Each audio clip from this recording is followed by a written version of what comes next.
Les lignes négociationnelles bougent au Niger. Les émissaires de la communauté économique des États de l'Afrique de l'Ouest ont été reçus par les militaires au pouvoir. Est-ce donc suffisant pour calmer les ardeurs des états-majors militaires qui se disent désormais prêts à l'assaut intervention de la CEDEAO avec peut-être en soutien une armée étrangère? Quoi qu'il en soit, ça ne sera une promenade de santé ni pour les uns ni pour les autres, avertit le général Tiani, qui convoque dans la foulée un dialogue national pour une transition de 3 ans au plus. À quoi ressemblerait le Niger dans les prochains jours? Analyse de la situation par nos consultants du jour. Maître Eric Emmanuel Sosa est avec nous. Maître, bonjour. Bonjour Gilles. Maître Eric Emmanuel Sosa, avocat au barreau de Lomé. Merci d'être au plateau aujourd'hui. C'est toujours un plaisir. À vos côtés, Louis Magloire Kemayo. Louis Magloire, bonjour. Bonjour. Journaliste, notamment responsable du contenu de la chaîne d'économie de New World Economy. Responsable du contenu de New World Economy, président de l'association de la presse panafricaine. Merci, monsieur Kemayo. Merci de l'invitation. Et notre troisième invité, Sogoyou Kegewe, il n'est pas là aujourd'hui. Bah. Il est là. Tu espères quoi, mon absence? Ça n'arrivera pas. Sogoyou Kegewe je suis là. Est au plateau également. Je suis là et bonjour aux téléspectateurs. Vous êtes journaliste, ancien ambassadeur Niger. L'Union africaine est divisée sur le sujet du coup d'État. Les États-Unis affichent plutôt une position mitigée. Il reste la CEDEAO et la France sur les pieds de guerre. Et jusqu'à quand? C'est l'interrogation et vous êtes nombreux à nous suivre. Réagissez également au plus 228 96 46 10 31, plus 228 96 46 10 31. Vos contributions alimenteront cette émission dans la seconde partie, dans 1 heure environ. Chers invités, les militaires au pouvoir ont enfin reçu une délégation de la CEDEAO à Niamey. Cela est-il dû à quoi serait due cette décrispation de la situation, entre guillemets, les pressions militaires ou les négociations de couloir? Maître Eric Emmanuel Sosa. Je pense que cette décrispation, elle s'impose par les réalités. C'est-à-dire qu'en fait, il faut qu'on se rende à l'évidence. Restaurer Bazoum au pouvoir, ce serait en faire devant la nation nigérienne qu'il est censé présider une marionnette de l'étranger que vous mettez à la tête du pouvoir dans un pays en crise. Il va faire quoi? C'est-à-dire qu'en fait, c'est la pire des punitions qu'on pourrait lui infliger. Il vaut mieux un président impopulaire qu'un président qui a été, on va dire, téléporté sur un siège d'où il a été éjecté. Éjecté par qui? Par ceux-là même qui sont censés le protéger, par ceux-là même qu'il est censé commander. Parce que quand on dit qu'il est le commandant en chef, il a perdu cette légitimité. C'est-à-dire qu'en fait, le pouvoir, je métaphorise, c'est comme un œuf. Quand un œuf tombe, il se casse. Vous ne pouvez plus le reconstituer. C'est quelque chose qui est perdu, c'est-à-dire le respect dû à la fonction. Vous l'avez perdu par rapport aux gens qui sont censés vous protéger. Demain, si on vous impose à eux, ils vous protégeront comment? Donc, on va créer une situation où l'armée nigérienne, qui a aujourd'hui à sa tête le général Tiani, qui est chef d'État autoproclamé, d'accord, va avoir en face d'elle une armée étrangère composée de briques et de brocs qui vont venir pour restaurer un pouvoir, disent-ils, légitime. Il est légitimé par qui? Quand on a vu la liesse populaire qui a salué le coup d'État, finalement, on parle au nom de quel peuple? Est-ce que ceux qui veulent faire venir des armées étrangères pour restaurer le pouvoir et remettre, enfin, le pouvoir de Bazoum, et remettre Bazoum au pouvoir, est-ce qu'ils ont consulté ce peuple-là? Ils ne l'ont pas fait non plus. Donc, quelque part, j'ai l'impression qu'à chaque fois, on utilise les mêmes recettes pour résoudre les mêmes problèmes dont personne ne connaît la solution. Quel président au monde avez-vous vu déchu et restauré qui a gardé le pouvoir? Vous avez vu ça où? Ça n'existe nulle part. Pourquoi voudrait-on qu'au Niger, on crée une situation inédite où la CEDEAO, qui finalement est celle qui pousse à la roue, la CEDEAO, qui est le bout de feu principal, a déjà réussi cette prouesse où, alors que dans sa zone politique, il y a eu plusieurs coups d'État qui n'ont jamais reçu aucune solution. Il y a eu plusieurs crises, des coups d'État militaires et des coups d'État constitutionnels, qui n'ont jamais reçu aucune solution. Mais attendez, parlons de la Côte d'Ivoire. Président Alassane Ouattara, qui est le boute-feu principal, mais il a fait un coup d'État constitutionnel en s'imposant au pouvoir par un troisième mandat totalement indu, inconstitutionnel, en nous disant, en insultant notre intelligence, que c'est le premier mandat de la Troisième République. C'est vous qui l'appelez coup d'État constitutionnel. Sinon, la Constitution ivoirienne autorise la révision constitutionnelle. Très bien. Quand il a répété à corps et à cri que c'était le dernier mandat et qu'il a juré sur cette Constitution qu'il ne ferait qu'un seul mandat, qui ne ferait qu'un seul mandat non renouvelable, il vient nous expliquer après que bon, les circonstances ont voulu que, comme ceux qu'il a pressentis pour lui succéder sont décédés, il n'y a que lui-même qui peut se succéder à lui-même. En Côte d'Ivoire, il n'y a plus personne. Et c'est celui-là qui donne des leçons de démocratie et qui veut restaurer par les armes un chef d'État déchu. Ce n'est pas possible. La décision n'est pas prise par la Côte d'Ivoire et Alassane Ouattara. Non, mais bon, il en est le premier promoteur. La communauté économique des États de l'Afrique de l'Ouest, CEDEAO, avec le Nigeria en tête. Donc pour vous, le vin du coup d'État est tiré, il faut donc le boire. Jusqu'à la lie, il faut le boire, oui.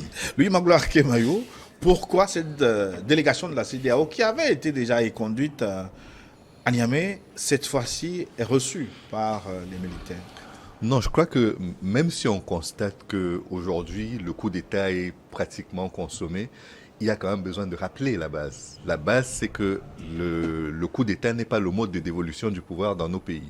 Jusqu'à preuve du contraire, c'est pas par coup d'État qu'on arrive au pouvoir. La deuxième chose, c'est que le président élu, Mohamed Bazoum, certes est en très grande difficulté, mais il ne faut pas qu'on entérine facilement le coup d'État non plus. Il faut qu'on crée les conditions qui permettront aux Nigériens par la suite de gérer leurs problèmes par eux-mêmes. Parce qu'aujourd'hui, ce qui rend difficile l'intervention de la CEDEAO, ce sont deux choses. La première, c'est qu'elle a donné un ultimatum, de mon point de vue fantaisiste, de 7 jours. Et la deuxième, c'est que la menace militaire, d'intervention militaire, est venue beaucoup trop tôt dans la discussion. Aujourd'hui, ce que je peux constater, et je crois que tout le monde le constate également, c'est que les sanctions sont en train de produire leur effet. La menace militaire, même si elle est difficile à mettre en application, elle produit son effet également.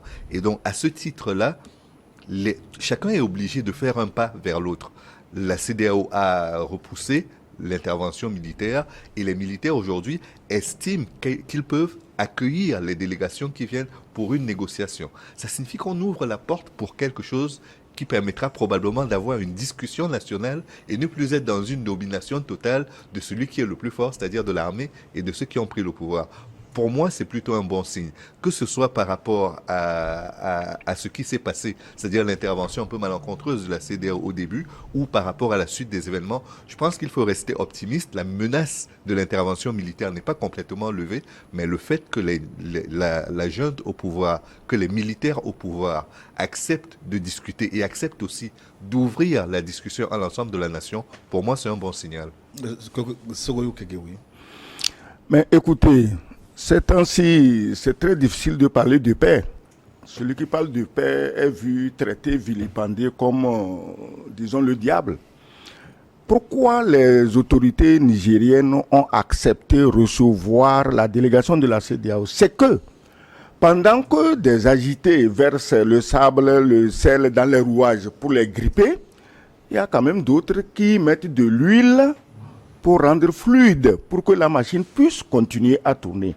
Nous devons cette rencontre CEDEAO-Niger grâce à ceux qui mettent de l'huile dans les rouages pour que la machine puisse continuer à tourner. Par voie de presse, nous avons entendu des négociations de couloir du président togolais Faure Gnassingbé. Le président togolais Faure Gnassingbé perpétue une tradition de notre pays, le Togo, qu'à tout moment, la paix doit prévaloir. N'en déplaise à ceux qui aujourd'hui se prennent pour des gangos, aux pistolets, des Rambo, aux fusils mitrailleurs, n'en déplaise à ces gens. Le Togo milite pour la paix et nous sommes heureux de voir que notre président milite pour la paix. Donc, les médias l'ont dit, vous savez, aucune déclaration officielle n'a été faite à ce niveau et nous ne pouvons pas utiliser ça. Mais si nous nous en tenons aux médias, effectivement, on a parlé de la médiation du président du Togo et le résultat concret, c'est que les généraux nigériens ont accepté, échangé avec une délégation de la CEDEAO. C'est comme ça qu'il fallait faire depuis le début. Gilles, écoute quelque chose. La CEDEAO, je ne la comprends pas. Pourtant, c'est comme si, bon, on est en guerre, j'ai un fusil avec un chargeur, 32 balles ou 42 balles, je ne sais plus. Et puis, à la première alerte, je te balance les 32 balles. Mon chargeur est vide. Dis-moi comment je peux te menacer. Comment la CEDEAO peut, dès la première réunion, décider des sanctions les plus délirantes? Mais ils n'avaient qu'à copier ce que leurs commanditaires européens font. Vis-à-vis de la Russie, on a fait des sanctions par paquet. C'est-à-dire qu'on fait une sanction, si tu ne cèdes pas, on te dit attention, si tu ne cèdes pas, on ajoute celle-ci, ainsi de suite. La CEDEAO a tout balancé. Ceci dit, elle a un ultimatum qui n'a pas été suivi des faits. Oui, Est-ce que ce n'est pas cela qui a affaibli ceci la dit, CEDEAO? justement, ceci dit, ça a libéré complètement les Nigériens de toute contrainte. Les Nigériens aujourd'hui peuvent faire ce qu'ils veulent parce que la CEDEAO a tout balancé d'un coup. Et si j'étais Nigérien, mais je les recevrais par courtoisie. S'il n'y a rien, comment je peux recevoir des gens qui chaque matin menacent de venir m'attaquer militairement? Ils n'ont qu'à venir. Cette attaque militaire, depuis le début, nous avons dit que ce n'est pas une bonne chose. Mais à force de dire que ce n'est pas une bonne chose, on nous prend comme le problème.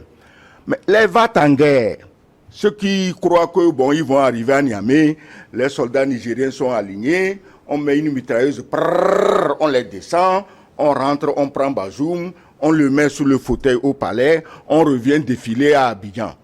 Mais est-ce que même un fou peut avoir une telle image d'une guerre? Écoute bien, Gilles, si tu as lu quelques extraits de la mythologie grecque, tu vas te rappeler l'histoire de la Pythie de Delphes. Un roi est allé voir la Pythie, une prophétesse qui prédit l'avenir, pour lui dire « Ah, moi, je vais attaquer. Je suis venu voir qui va gagner dans ma victoire. » Donc, l'empereur veut attaquer un autre empire. Il va voir la Pythie. La Pythie lui dit « Si tu attaques, un royaume va s'effondrer. » Et il court attaquer sans demander lequel des royaumes.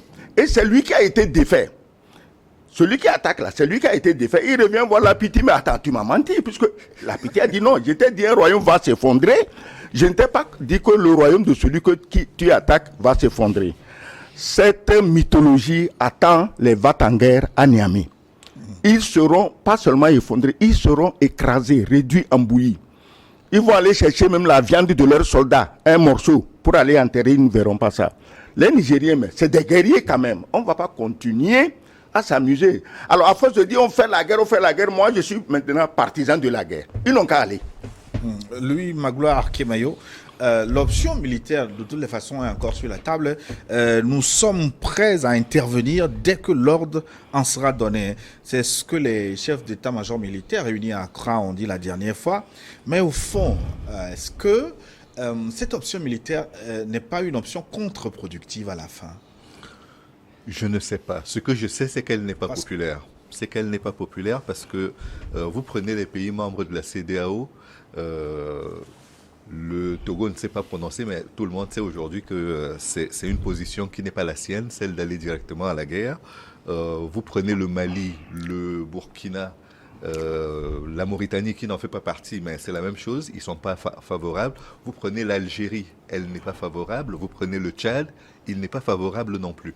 C'est-à-dire qu'aujourd'hui... Mais au sein même de la CEDEAO, il y a une voix discordante. Le Cap-Vert, j'ai oublié de signaler. Qui a dit à haute voix. Donc, vous prenez tous ces pays-là, ça fait quand même sur 15 pays et sur l'ensemble des voisins, il y a un vrai problème. Mais le problème n'est pas par rapport au Niger actuellement. Le problème, c'est par rapport à toutes les interventions qu'il y a eu avant.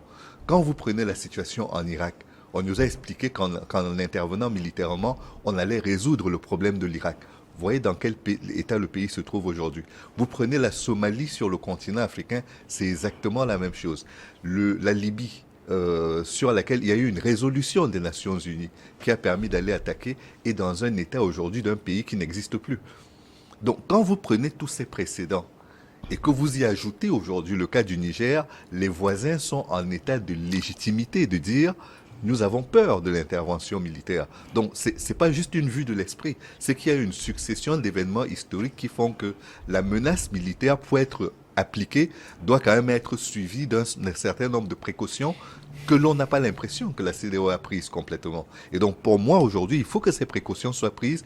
Il faut aussi que les erreurs qui ont été commises, notamment sur l'intervention en Libye, parce qu'on ne le rappelle jamais assez, mais l'intervention en Libye s'est faite contre l'avis de tous les pays voisins de la Libye, qui prédisaient le chaos que nous sommes en train de vivre dans le Sahel et dans les pays du Golfe de Guinée aujourd'hui avec l'entrée des terroristes. Donc si en plus de cela, et alors que le problème n'a pas encore été réglé, on a une nouvelle intervention au Niger, la plupart des pays estiment que cela va exacerber ce problème terroriste que l'on n'arrive pas à résoudre depuis plus de 13 ans aujourd'hui. Maître Emmanuel Sosa, à quoi ressemblerait cette intervention militaire? Mais, en fait, je ne l'entrevois même pas comme une probabilité. Je vais vous expliquer pourquoi. Non, mais soyons sérieux 2 minutes. Attendez.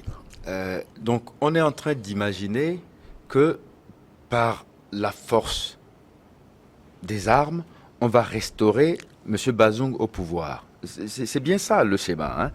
Mais dites-moi, vous savez, dans les pays qui appliquent la peine de mort, on a souvent tendance à dire que la peine de mort n'est pas appliquée pour sanctionner celui qui est mis à mort, mais pour donner des exemples à ceux qui sont spectateurs de la mise à mort.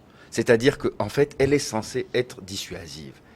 Mais si les sanctions de la CEDEAO avaient quelques pouvoirs dissuasifs sur les coups d'État, ça se saurait. Figurez-vous quand même que nous sommes dans une zone géographique où il y a un couloir qui est formé par un nombre d'États qui, finalement, ont créé une ceinture au-dessus de la côte. Et bientôt, si ces pays-là décrètent vraiment qu'il y a interdiction de survol de leur territoire, plus aucun avion ne pourra circuler d'Occident vers les pays de la côte. Donc, quand vous voulez venir de France pour atterrir au Togo, il va falloir contourner toute la côte pour venir trouver votre point d'atterrissage. Vous ne pouvez plus circuler verticalement. Ça va être compliqué. Donc, en fait, si on fait cette intervention, c'est une déclaration de guerre. Et ils ne vont pas rester passifs. Le Mali, le Burkina Faso ont dit qu'ils vont considérer que ce sera une déclaration de guerre. Et s'ils mettent ça en application, on va aller beaucoup plus loin.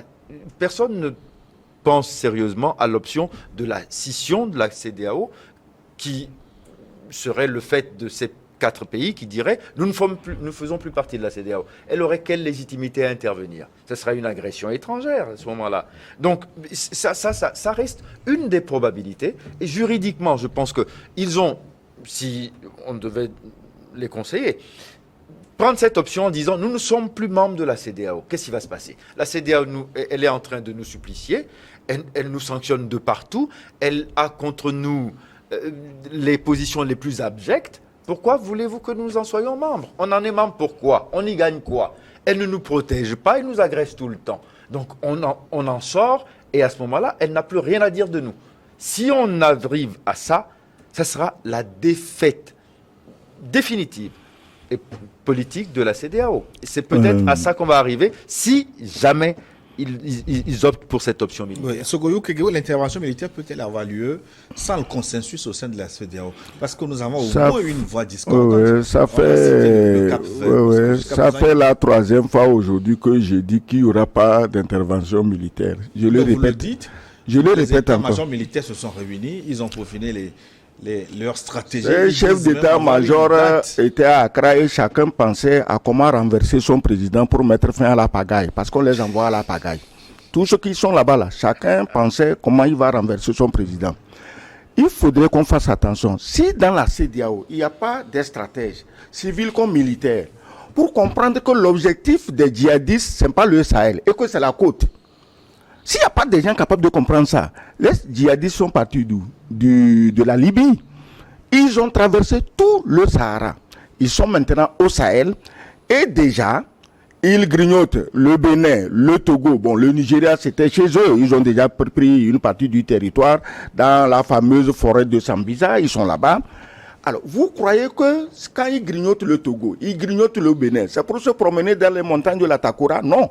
C'est pour se retrouver sur les plages à Assini, sur les plages à Labadi Beach à Accra, sur les plages à Lomé, sur les plages à Cotonou. Voilà ce que les djihadistes cherchent.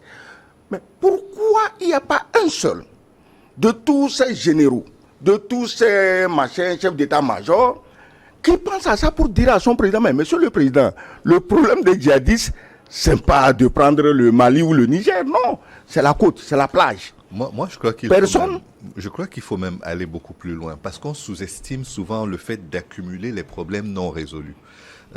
La Libye a été un élément déclencheur très important, je le rappelais, et ça c'est l'intervention de la France avec tous ses alliés de l'OTAN. Mais il ne faut pas oublier qu'il y a eu la guerre civile algérienne également, qui avait été un premier problème, et que les membres du FIS qui avaient été repoussés, le Front islamique du Sahel, qui avaient été repoussés d'Algérie, se sont retrouvés dans cette zone aujourd'hui, dans le Sahel, où prospèrent tous les trafics, que ce soit le trafic d'êtres humains, que ce soit le trafic de drogue, que ce soit... Tous les trafics y ont cours. Et si l'Algérie aujourd'hui dit qu'elle est contre l'intervention militaire étrangère, je pense qu'elle doit aller beaucoup plus loin. C'est un état d'esprit qui est déjà positif, mais il faut qu'elle participe à la solution. Parce que si elle ne participe pas, les groupes qui se sont constitués à partir d'Algériens qui étaient en Afghanistan et qui sont partis d'Afghanistan pour venir s'installer dans cette zone, il faut bien trouver une solution pour les y éradiquer, pour empêcher qu'ils agissent comme une véritable gangrène, comme un cancer qui va continuer de se métastaser jusqu'à la côte de l'océan Atlantique. Donc, je pense qu'il faut prendre merci pour ce rappel qui étend encore plus large, disons, les dangers qui nous menacent. Alors, c'est pourquoi je dis aux pays tentés par la guerre au Niger, vous allez vous affaiblir vous-même. Vous voulez affaiblir le Niger pour que les terroristes, comme on a chassé le représentant officiel des terroristes au Niger, Bazoum, vous voulez maintenant affaiblir l'armée nigérienne pour que les terroristes prennent le contrôle du Niger.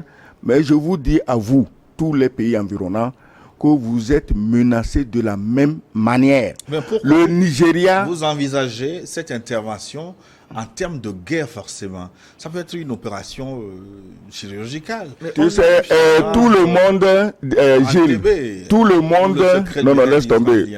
Tout le monde n'est pas justement l'armée israélienne à Entebbe, ou le fameux commando de Hitler, Otto Skorzeny, qui a libéré Mussolini au Mont Sasso. Il est venu seul. Dans un plano, il est parti. Tout le monde n'est pas Skorzeny, tout le monde n'est pas l'armée israélienne à Entebbe. Vous voyez, il y a des choses qu'on ne veut pas dire. Parce que les armées qui s'agitent le plus, qu'elles veulent aller faire la guerre, c'est les armées qui se sont le moins illustrées en matière de guerre dans la sous-région ouest africaine. Tant mieux, elles n'ont pas, leur pays n'ont pas eu de problème qui les force à aller se battre. Jusqu'à aujourd'hui, leur pays n'a pas de problème, mais ils veulent acheter un problème pour s'exercer au combat. Bon, moi je dis ceci, je suis contre la guerre. Parce que toute guerre qui commence au Niger arrivera à nous jusqu'ici. Ça partira d'Abidjan jusqu'à Lagos. Bon, est-ce que vraiment ceux qui ont fait des études dans les grandes écoles stratégie en France, comment on appelle ça, l'école française, Saint-Cyr, ceux qui ont fait Sandhurst, ceux qui ont fait choses, toutes ces écoles, est-ce qu'ils ne peuvent pas comprendre ça, qu'une guerre au Niger, avec le Mali et le Burkina qui disent, si c'est ça, nous aussi, on rentre en guerre. J'ai dit ici la dernière fois, que le Mali et le Burkina n'ont pas à aller se battre à Niamey, il leur suffit d'attaquer la Côte d'Ivoire au nord, parce que c'est les deux pays qui couvrent le nord de la Côte d'Ivoire. Et bon, dites-moi, quelqu'un qui a fait l'école de guerre, qui a devant lui une carte de l'Afrique de l'Ouest, il ne peut pas raisonner, on va aller faire la guerre au Niger, parce qu'en fait, quelque part, il va déclarer la guerre à son propre pays. Et maintenant, quand vous prenez les opinions, dites-moi dans lequel de ces pays guerriers l'opinion applaudit. Qui a marché à Abidjan, à Accra, à Cotonou, à Dakar pour soutenir l'attaque au Niger. Vous voyez, pendant que les peuples marchent pour soutenir les putschistes, qui a marché pour soutenir l'invasion du Niger par les armées de la CEDEAO. Et puis, il faut qu'on mette fin à ce mythe de la CEDEAO. Ce n'est pas la CEDEAO qui veut attaquer. Justement, je vais vous poser la question à Maître Sosa. C'est pas c'est Tiani quatre met pays. en garde la CEDEAO avec le soutien d'une armée étrangère. De quelle armée parle-t-on? Forcément de l'armée française, mais qui est déjà positionnée au Niger avec 1500 éléments. Ils sont là quand même. Mais seulement, voilà le problème. C'est-à-dire que cette armée, l'armée française est basée au Niger, mais elle n'est pas dans les zones où le problème terroriste, les enjeux sécuritaires sont les plus épineux. Parce que là où ça chauffe vraiment, c'est Difa, Maradi, Tawa et Tillabéri, mais ils sont à Niamey. Maintenant, le problème se pose où on est en train de prévoir une intervention militaire pour venir faire une opération, dit-on, chirurgicale. Je ne sais pas comment ils vont s'y prendre, hein, parce que la présidence du Niger, c'est pas comme au Mali ou ailleurs où ça se trouve dans des endroits isolés en périphérie. C'est logé au camp militaire. Au centre et elle est logée au camp militaire. Donc si vous voulez venir prendre le président pour le mettre au pouvoir, vous devez d'abord combattre les militaires qui sont au camp. Donc, c'est pas, on va faire cette boucherie.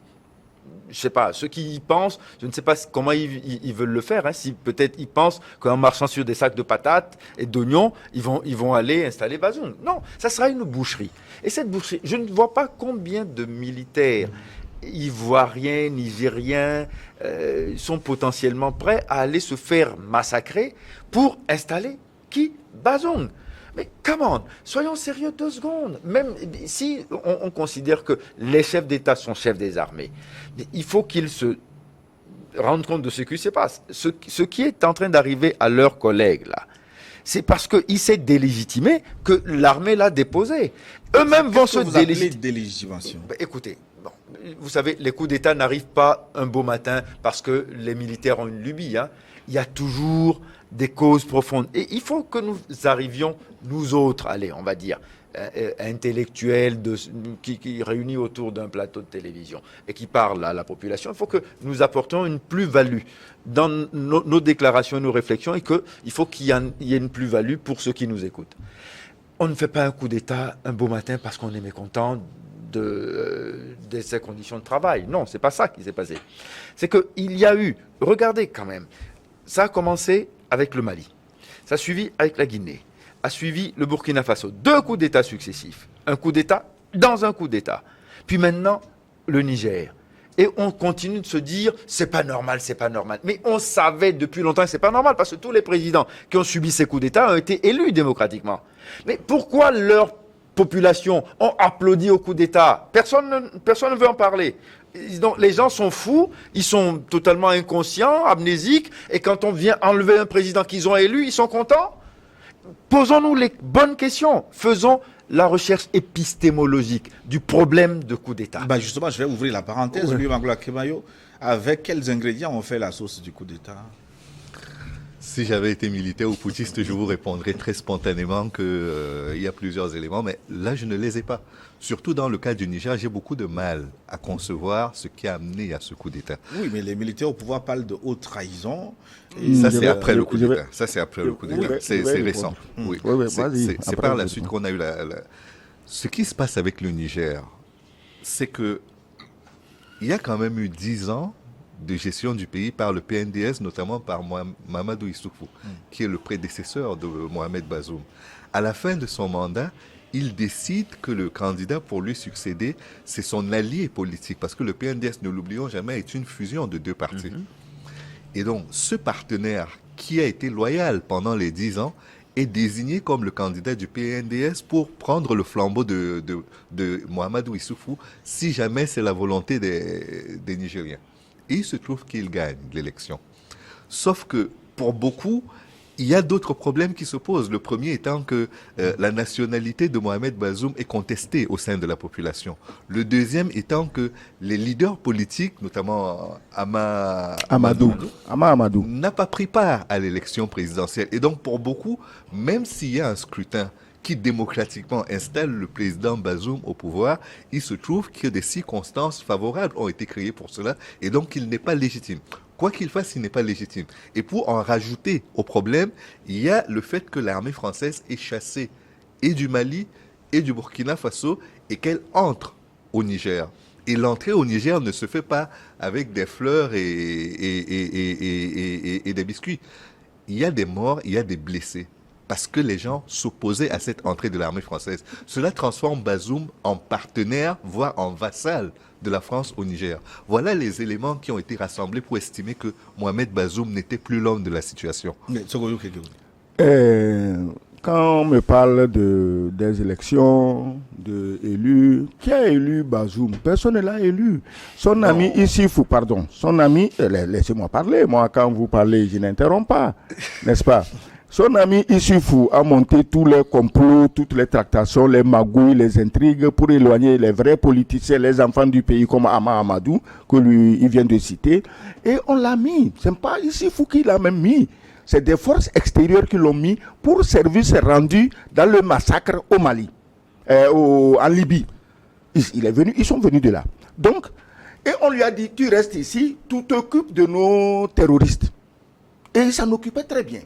Jusqu'à ce que, Dieu étant le plus grand et le plus puissant, il a été amené lui-même à dire, ah, les terroristes, ils sont plus forts, hein, donc tout ce qu'on fait là, on perd le temps, il faut laisser les terroristes.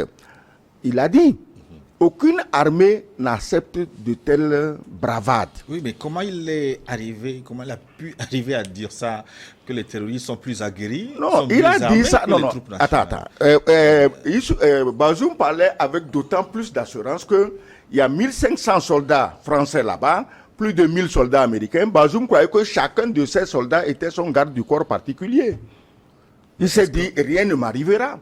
Juste quelques questions. Oui.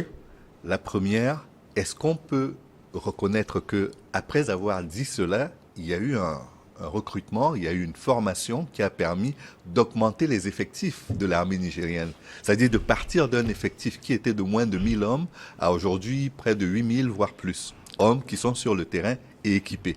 Est-ce qu'on peut vous permettez. Est-ce qu'au même moment, vous vous rappelez que Bazoum libérait les chefs terroristes arrêtés?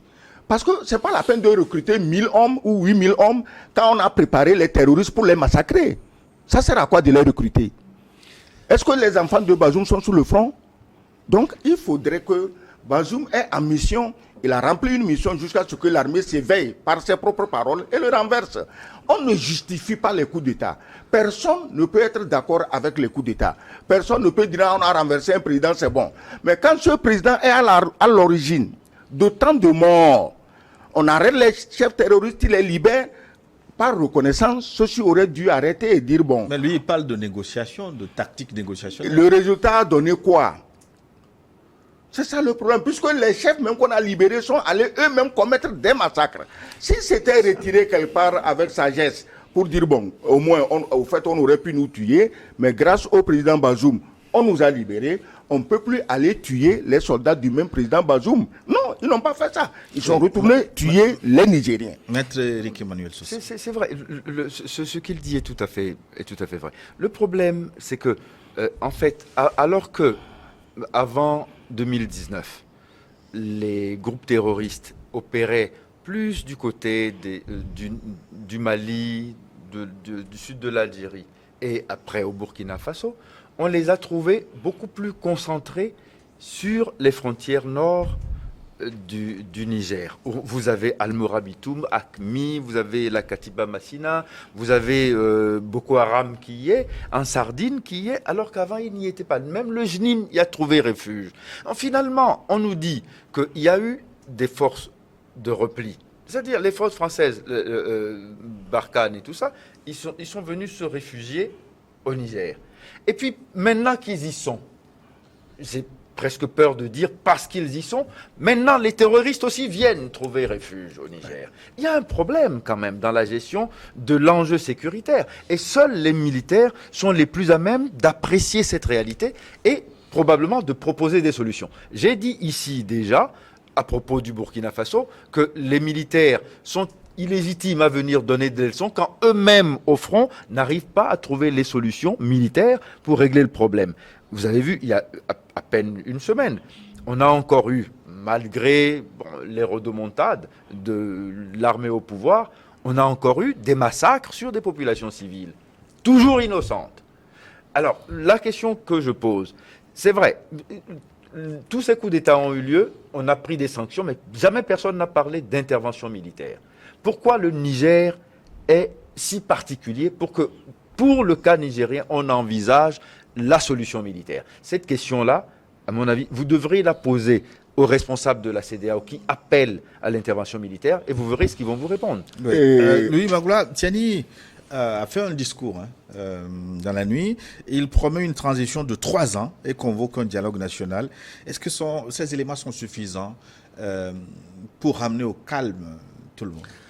Ça ramènera peut-être le calme, je ne sais pas pour combien de temps, mais rappelons-nous quand même cette tradition de coup d'État qui est celle du Niger. Et de coup d'État qui est faite par ceux qui sont censés empêcher les coups d'État justement dans le pays. Et donc pour moi, j'espère juste qu'on arrivera cette fois-ci à véritablement ouvrir la boîte de Pandore, à nettoyer les écuries d'Ogias et à permettre au pays de s'installer durablement dans la démocratie. On avait parlé de l'an zéro avec l'élection de Mahamadou Issoufou. J'espère que cette fois-ci, on aura véritablement un an zéro de la démocratie nigérienne qui permettra que les élections, si on leur fait confiance, soient légitimes. J'entendais tout à l'heure que... Qui n'aurait pas été intéressant aussi de s'interroger sur ce concept démocratie. Finalement, il me semble que c'est le dévoiement de ce système-là qui a comme corollaire l'éruption des coups d'État. Le problème aujourd'hui, symptômes, en fin de compte, vous savez, il y a une situation plus complexe. Il y a le président Georges Weah qui a dit les coups d'État militaires ne sont pas trop différents des coups d'État constitutionnels. Maître Sosa le rappelait tout à l'heure. En Côte d'Ivoire, au-delà même des coups d'État constitutionnels, la gouvernance, les libertés d'expression, etc., dans les démocraties... Pardon. Oui. Au fait, la gouvernance, c'est quoi? C'est l'absence de satisfaction du côté du peuple. C'est-à-dire que le citoyen normal. Est-ce que tu comprends?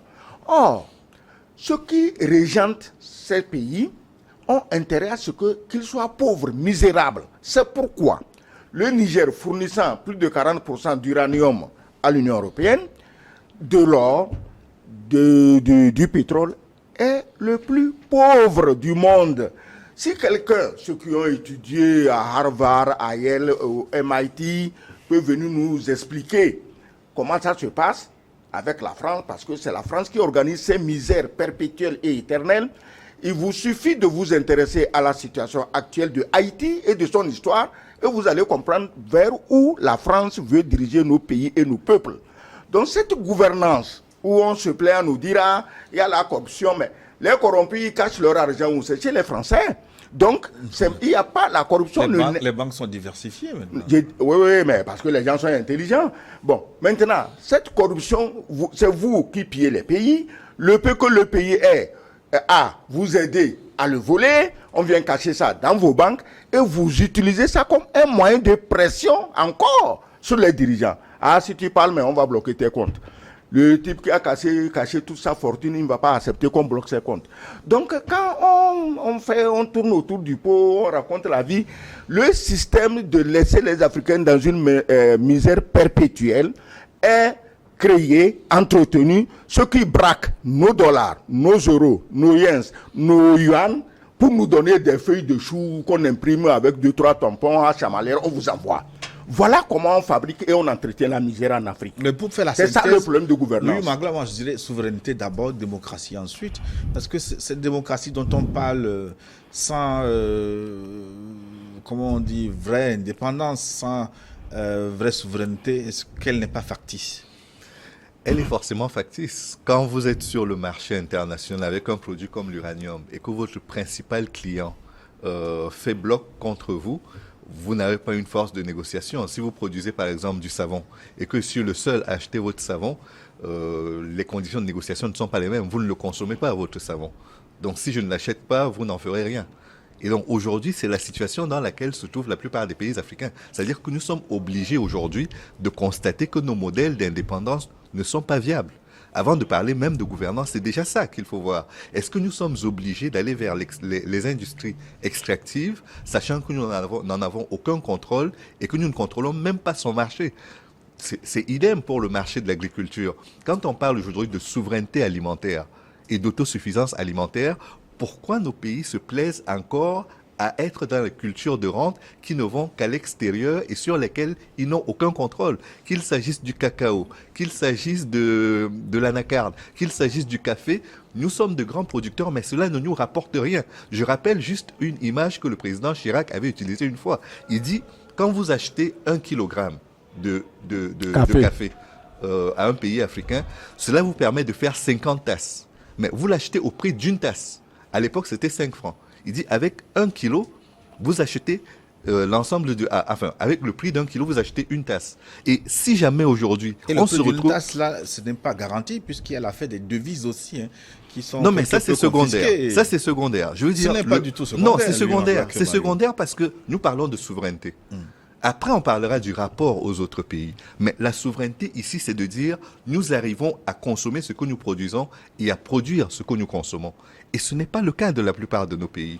Et les richesses sur lesquelles nous sommes assis et qui permettent par moment d'alimenter les États-Unis, d'alimenter la France, d'alimenter la Chine, voire la Russie, ces richesses-là, nous n'en avons aucun contrôle, ni sur l'extraction, ni sur la vente, ni sur les ressources, ni sur la capacité à rapatrier, ni sur la capacité à surveiller le circuit. Je vous raconte, même pour le pétrole, par moment, vous avez au Congo une zone dans laquelle l'État congolais ne peut pas avancer, les Congolais ne peuvent pas aller parce que c'est la zone de Total.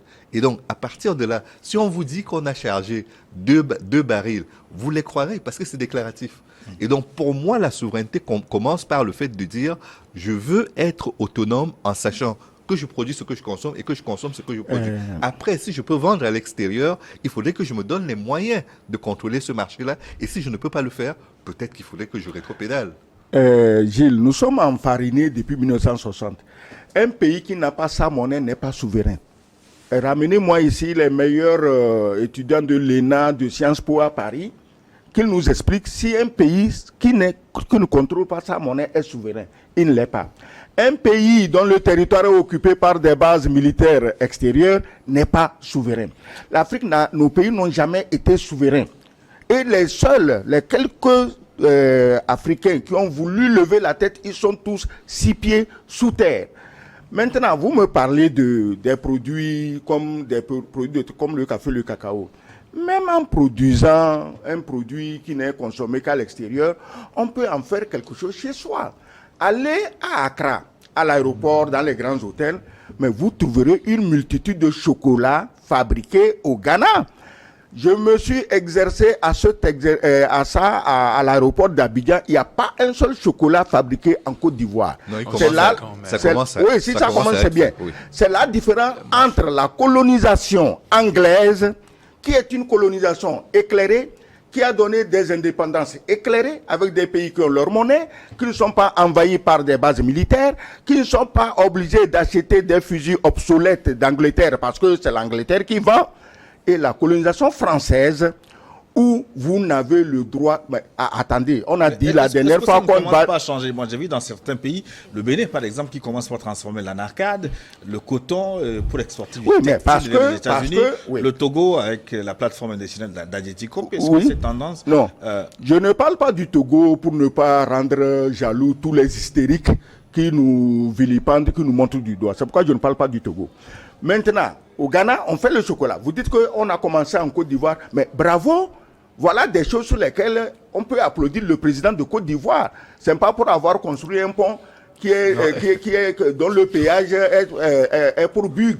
Ce n'est pas pour des péages pour Bug là qui vont faire le développement de la Côte d'Ivoire. Et un pont qui va valoir plusieurs mandats. Excusez-moi, je ne suis pas sûr que ce soit le président qu'il faille applaudir. Il faut applaudir les Ivoiriens qui ont réussi cette prouesse. Oui, mais le président joue un rôle. Le président joue un rôle. Attendez, quand un Ivoirien décide de fabriquer du chocolat en Côte d'Ivoire, le président n'a rien à y faire. Et je voudrais qu'on s'habitue à ça. C'est-à-dire qu'à chaque fois, on a l'impression que c'est parce qu'eux y pensent, parce qu'eux ils disent que nous faisons. Oui. Non, Maître Sosa, il me semble finalement, et la synthèse que je tire de cette première partie, c'est coup d'État. Est-ce que finalement, ce n'est pas une crise de souveraineté, un problème à soigner avant d'asseoir toute démocratie? Je vais vous renvoyer la question dans la seconde partie de New World Forum, parce que là, nous sommes obligés de marquer une pause pour une édition de journal. À tout de suite.